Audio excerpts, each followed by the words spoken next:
In this next step, let's take a look at our front.php file and our framework.php file and see if there's anything that we can move over. Basically, is there anything that's in front.php that really belongs in the framework? So if we go to our code and we look at front.php, most of this stuff really feels like it's part of the framework. And the benefit in moving this code over to the framework is that if we use multiple front controllers, we don't have to duplicate the code and potentially modify that code in multiple places if we need to adjust it later. So let's move everything we can over. Let's go to the resource pack directory to take a look at how we're going to do that.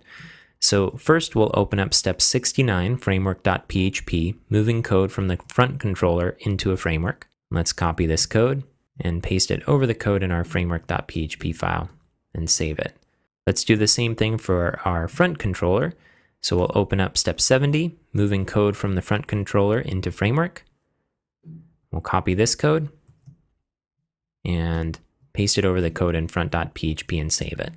First, let's look at what we removed from our front controller. So I'm going to compare front.php step 70 to step 68 in our file comparison tool here. So it looks like we've removed virtually everything. We've kept our autoloader being required. We've kept setting up our request and including our routes. We create our framework, which we did down here, and we're doing the final send, but we're chaining these two methods by running handle and then send. Everything else in here, our dispatcher creation, our subscriber adding, all of this is now happening inside of the framework. So now let's compare our framework code. So we'll take a look at step 69 compared with step 61, which is our last edit to framework.php. So we went from a totally empty framework into something that has a little bit more going on. We're wrapping all of this code inside of the constructor for our framework class. So when we create the framework, then all of this code will run. We create our context matcher and resolver. We create our dispatcher and add all of our subscribers.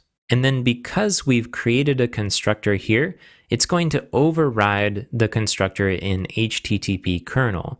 And so we want to run that still because that still needs to run for our application to work. So we're going to use the parent keyword, which will target the class that this inherits from, so HTTP kernel, and we'll run its constructor by running the construct function and pass it dispatcher and resolver. So this is why in our code for our front.php, our framework now just takes a single parameter, which is the routes. The other two parameters that we passed before, dispatcher and resolver, are now getting passed into the constructor for HTTP request. Over here, when we look at our new framework code, that's happening right here. Let's do a quick test to make sure that this worked. I'm going to jump to the browser and refresh. Sure enough, everything seems fine.